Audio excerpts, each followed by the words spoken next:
अस्सलामुअलैकुम व्यूअर्स, मैं हूं कामरान रशीद एडवोकेट। आज का जो हमारा टॉपिक है वो है लंबरदार।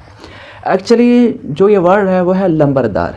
लाम से एल से स्टार्ट होता है, लेकिन जो हमारी प्रैक्टिकली ज़ुबान में या आमतौर पर बोला जाता है वो है नंबरदार। लेकिन यह है लंबरदार, चाहे वो लैंड रेवेन्यू एक्ट है 1967 का या वो लैंड रेवेन्यू रूल्स हैं 1968 के, इसमें लंबरदार ही लिखा गया है। इसमें हम देखेंगे लंबरदार की अपॉइंटमेंट कि किस शख्स को लंबरदार अपॉइंट किया जाएगा और कौन शख्स इसके लिए एलिजिबल है और इसका क्राइटेरिया क्या है और इसका मेरिट कैसे बनता है। जो मार्क्स की डिस्ट्रीब्यूशन है, जो 100 मार्क्स हैं, इनकी तकसीम का तरीक़ाकार क्या है और मेरिट किस तरह बनता है, कौन किस के पास अथॉरिटी है कि लंबरदार को अपॉइंट करेगा और इसके बारे जो अनाउंसमेंट है पोस्टिंग की वो कौन सी अथॉरिटी करती है। इसमें लंबरदार के हम अपॉइंटमेंट देखेंगे और इसकी जो ड्यूटीज़ हैं, इसका जो फंक्शन है, ड्यूटीज़, वो भी देखेंगे और इस जो ये अपनी ड्यूटीज़ के बदले इसका गवर्नमेंट क्या पे करती है, इसका मुआवजा कह लें, पे कह लें, तनख्वाह वो कितनी है, उसकी परसेंटेज क्या है।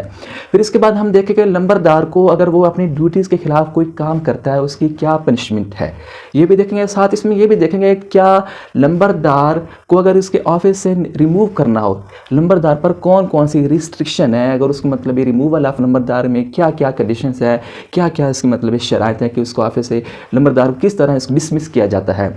फिर हम ये भी आज की वीडियो में डिस्कस करेंगे लंबरदार की जगह कोई इसका मुतबादल सब्स्टिट्यूट लंबरदार भी अपॉइंट किया जा सकता है। अगर इसका मुतबादल कोई लंबरदार सब्स्टिट्यूट अपॉइंट होगा उसकी क्या पे है। फिर आज की वीडियो में हम ये भी देखेंगे क्या कोई औरत भी लंबरदार बन सकती है। लंबरदार एक्चुअली जो कानून का लफ्ज़ है लैंड रेवेन्यू एक्ट 1967, इसका जो सेक्शन 4 है, इसका जो सब सेक्शन है 28, इसमें हेडमैन का जिक्र है।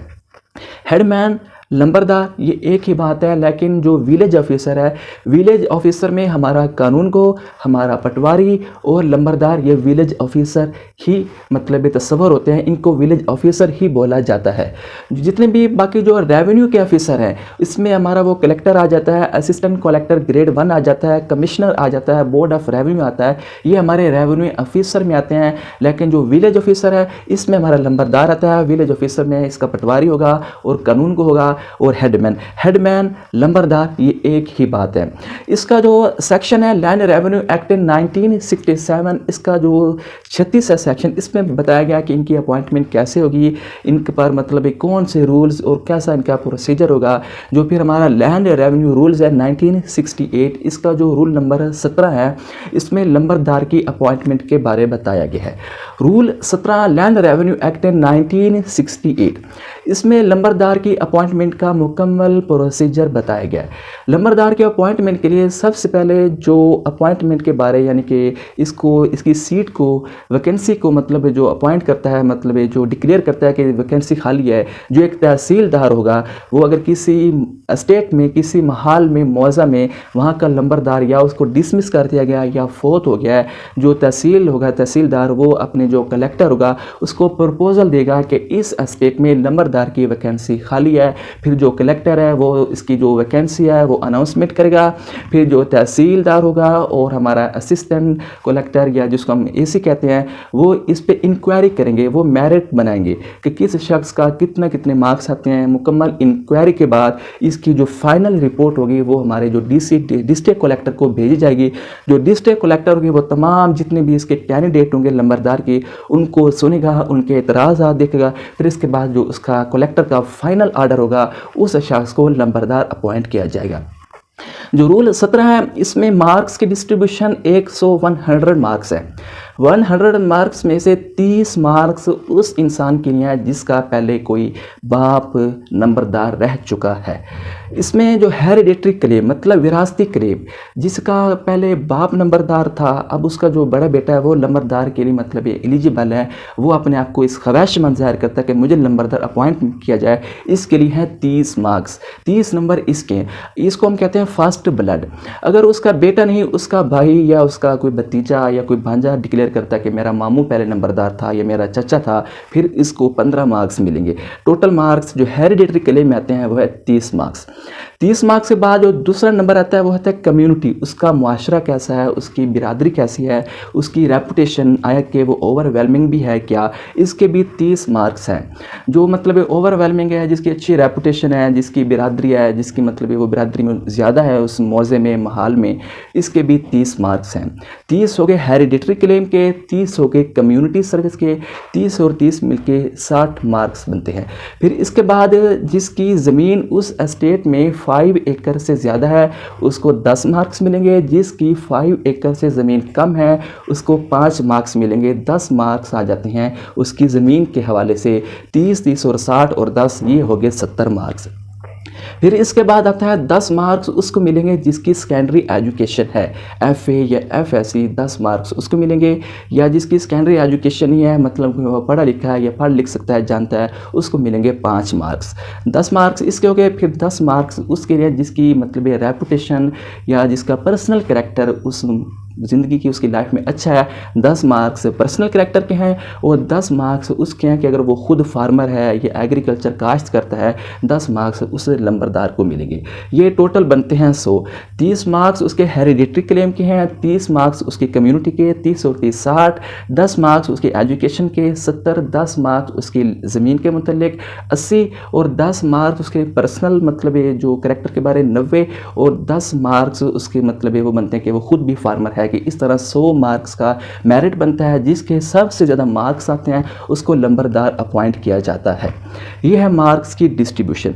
अब इसमें इसकी हम ड्यूटी देखते हैं। जो रूल 22 है land revenue act, land revenue rules 1968, इसमें जो रूल है 22, इसमें इसकी ड्यूटीज़ बताई गई हैं।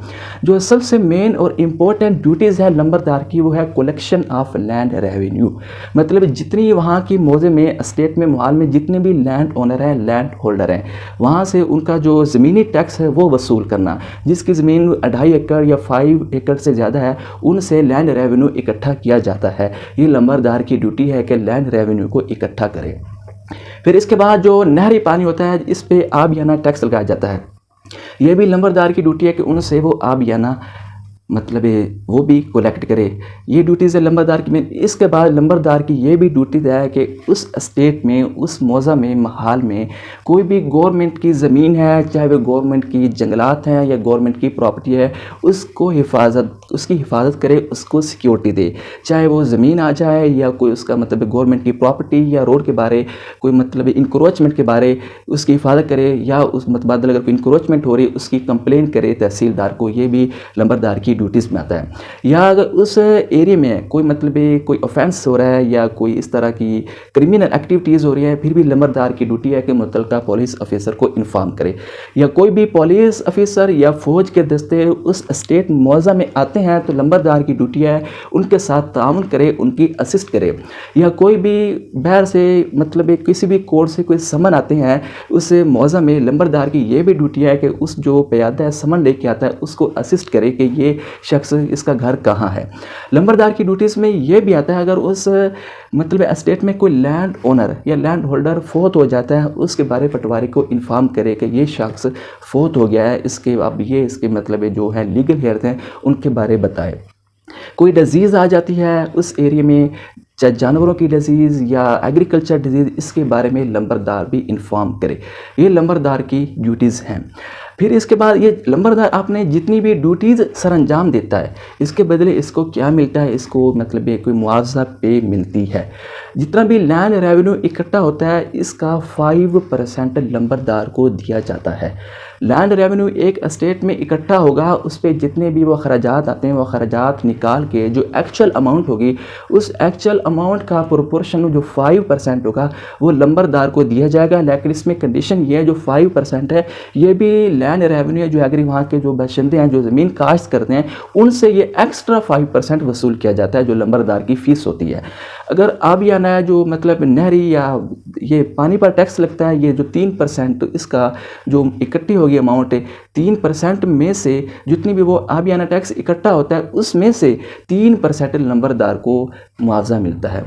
और अगर कोई भी वहाँ गवर्नमेंट का कोई मतलब इदारा है या रिहेबिलिटेशन है या कोई फंड रेजिंग में नंबरदार ने अपना इम्पोर्टेंट रोल अदा किया है गवर्नमेंट के किसी रिहेबिलिटेशन सेंटर में या फंड रेजिंग में, कोई एजुकेशनल इंस्टीट्यूट है उस महल में, उसमें भी लंबरदार को 3% फ़ी पे किया जाता है।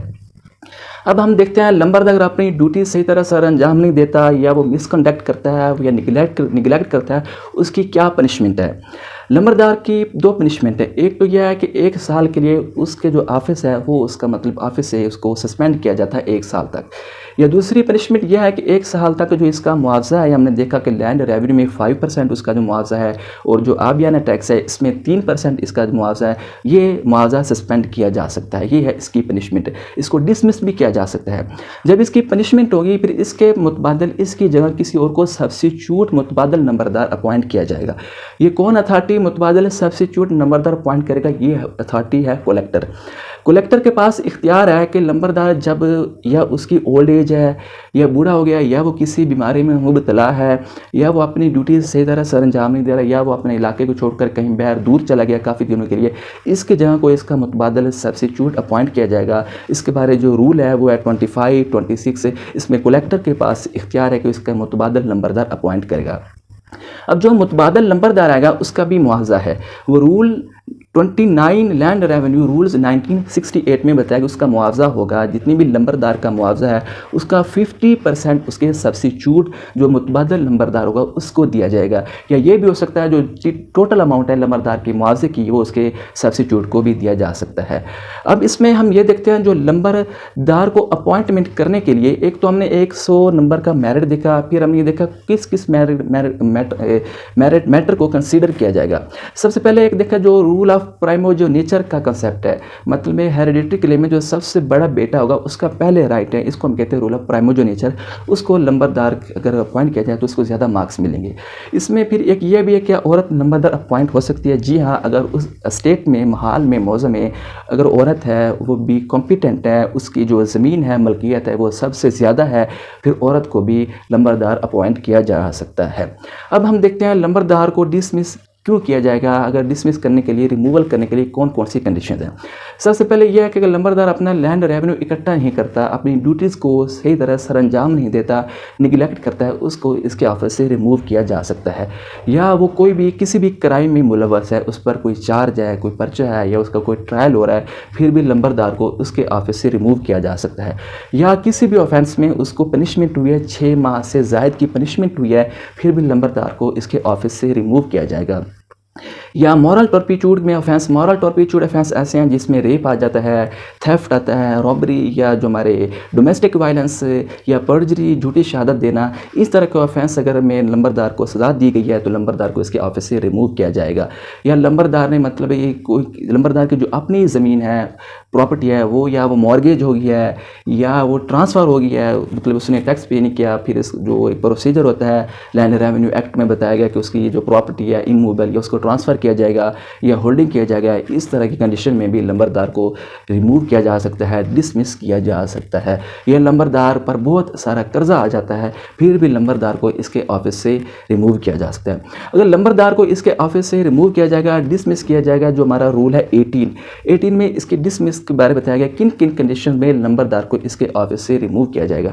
अगर नंबरदार को डिसमिस किया जाता है, फिर इस कंडीशन में उसके नंबरदार के जो वारसान होंगे, लीगल ईयर होंगे, वो क्लेम नहीं कर सकते कि हमारा मतलब इनहेरेंट या हेरिडेटरी क्लेम के तहत वो क्लेम नहीं कर सकेंगे कि हमारा बाप या हमारा भाई नंबरदार था, हमें भी नंबरदार के लिए 30 मार्क्स में से कुछ मार्क्स दिए जाएंगे, क्योंकि उसको डिसमिस किया गया, उसको पनिशमेंट दी गई है। इस तरह के मतलब वो जो रूल 18 में बताए गए हैं। ये था आज का हमारा लेक्चर। अगर आप दोस्तों को कुछ सीखने को मिला तो मेरा चैनल सब्सक्राइब कीजिए। शुक्रिया। अल्लाह हाफिज़।